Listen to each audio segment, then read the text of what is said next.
Today at Manchester Theatres, I am off to a cracking start to my week because I am here with the Associate Director of the Royal Exchange Theatre, NICKIE Miles-WILDIN.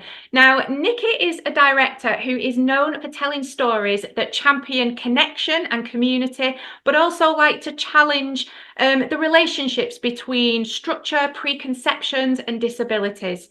Prior to being at the Royal Exchange, NICKIE was also Associate Director for the Grey Eye Theatre Company, as well as being Head of New Writing. She has worked with the likes of the National Theatre, has been the CEO for Dada in Liverpool. She has worked in so many different places, even here again at the Royal Exchange, where she led the Young Theatre Company, was the programme leader.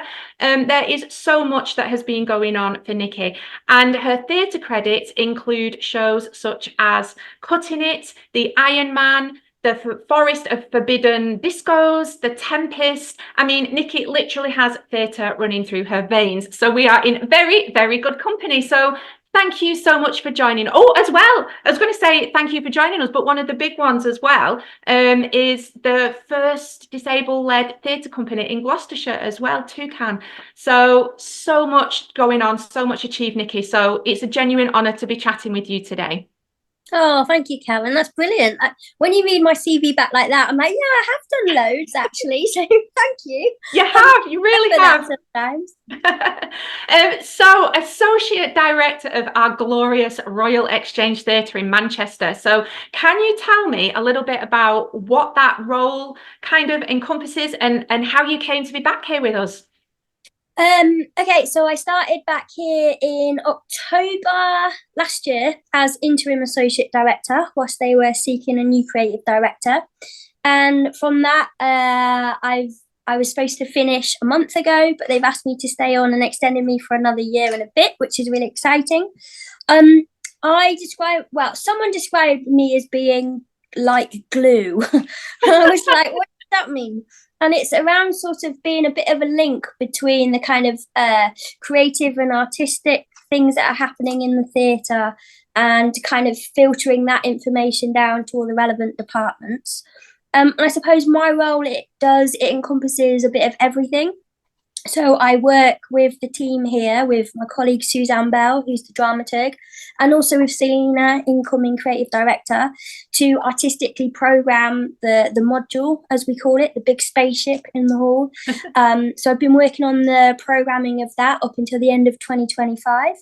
I'm also working with the creative learning engagement team on the Den that we've got happening this summer in Rochdale.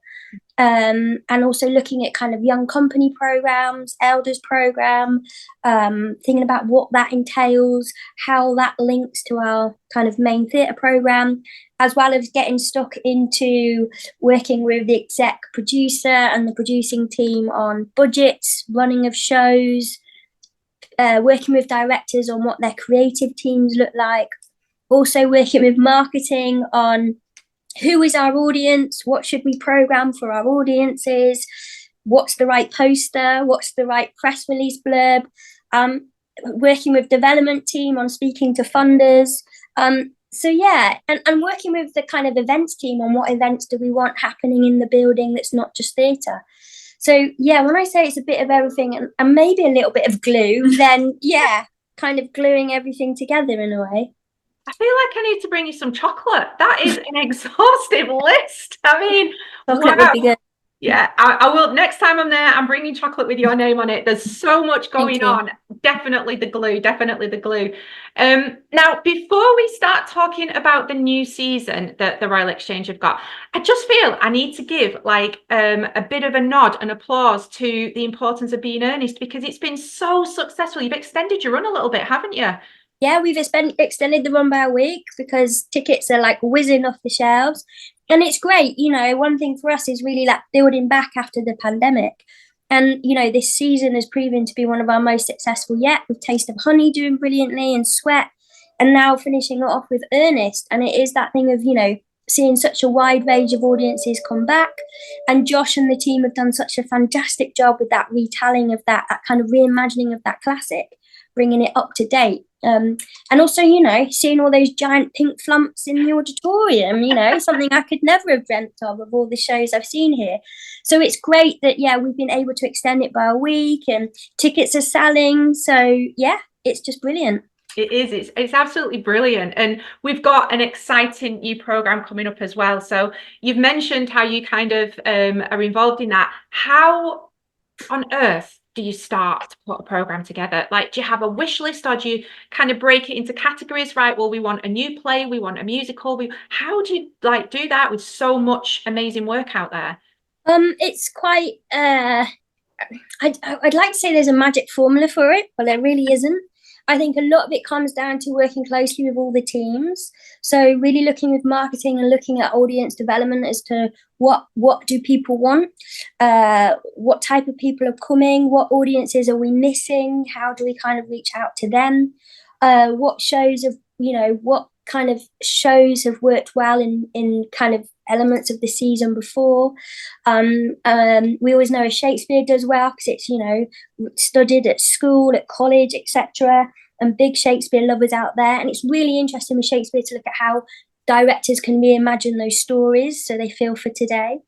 And also new writing. We are the home of text-based work, particularly in the Northwest. So that feels really key to us to look at having new writing in there. I was really adamant that we should bring back our Christmas musical. And I think after we saw success of Brief Encounter, which was a play with songs, it kind of made us realise that actually that is something audiences do want, something that is a bit of a different offer to what's being offered at other theatres across the city. And also looking at our makeup in the season of male to female playwrights. Have we got an equal balance of that? And the same with regards to directors. What's that kind of diversity around the directors that we're bringing in? So it is a little bit of pulling your hair out at points, because something you think works, someone else will say it doesn't. Something I think will bring audience in, the CEO might go, I'm not so sure about that.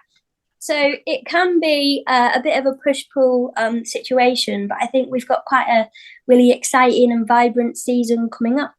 Yeah, definitely. And from everything that you've just kind of described there, you've ticked every single box, starting with Shakespeare. So Yay! The first one we've got coming across September, October-ish is A Midsummer Night's Dream. It's an adaptation, bit of a tippy hat nod situation to the Manchester rave scene, I believe. So what can you tell us about this one?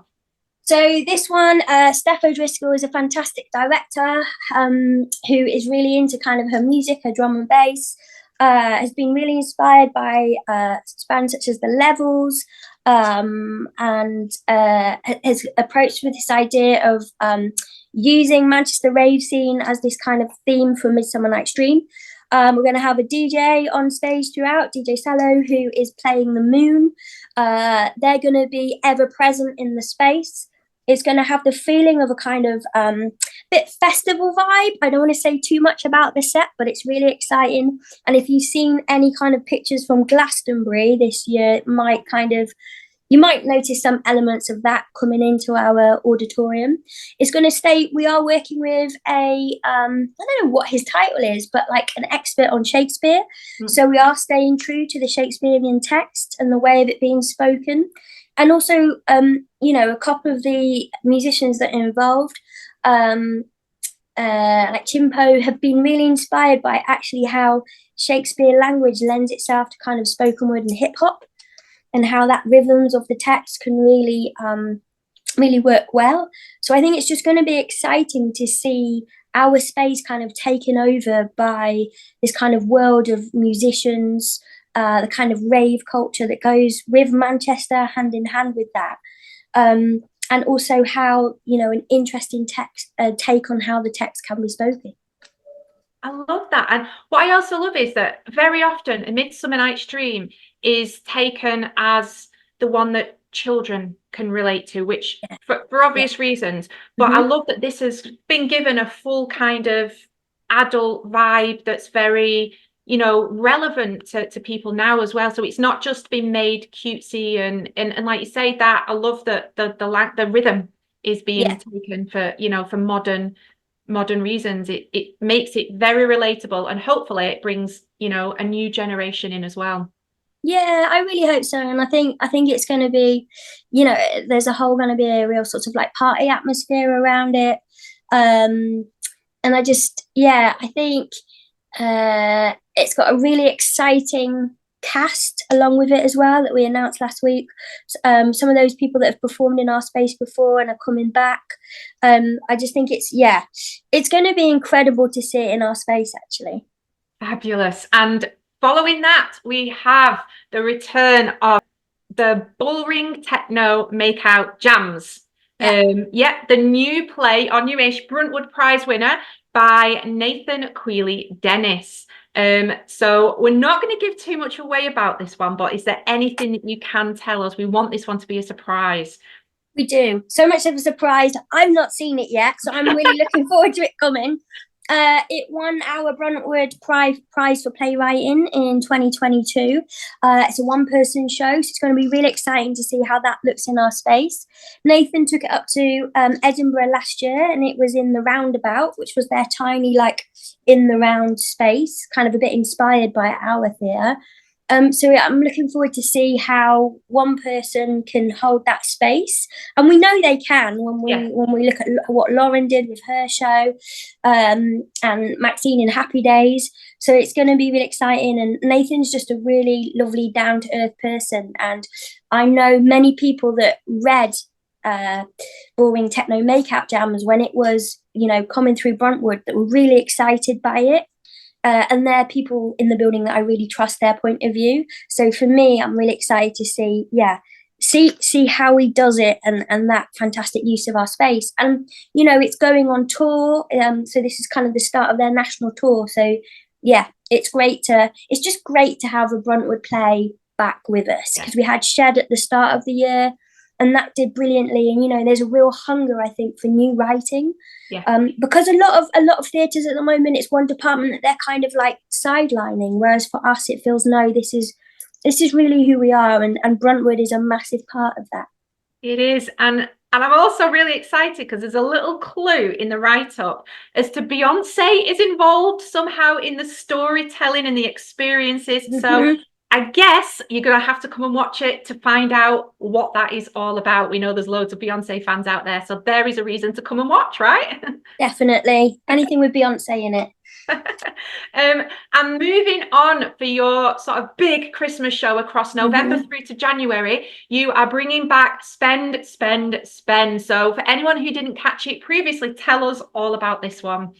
So this is based on the story of Viv Nicholson, who won the pools. And when she won the pools, I can't remember what year it was, end of the 60s, 64, 65, I can't remember. When her and her husband at the time won it, they said to her, "What are you going to do?" And she said, "I'm going to spend, spend, spend." And that's what she literally did. So it's a proper sort of like rags to riches, and sadly back to rags again. And through Viv, it's kind of that feeling of there's many references to her being like a bird in a cage. It's set around the kind of mining community who had the canaries that they took, you know, down to the pit. And for her, it's that feeling that she is this bird in this community that she's striving all the time to try and get out of, but she's always kind of like pulled back. It's that thing, isn't it, where you have a big aspiration, but also you're kind of torn between your roots and how much we kind of fight against that, actually. Yeah. And there's also like the feeling of I think particularly now a lot more for younger people, of this feeling of, I just need to have fame and be famous and have money and I'll be happy.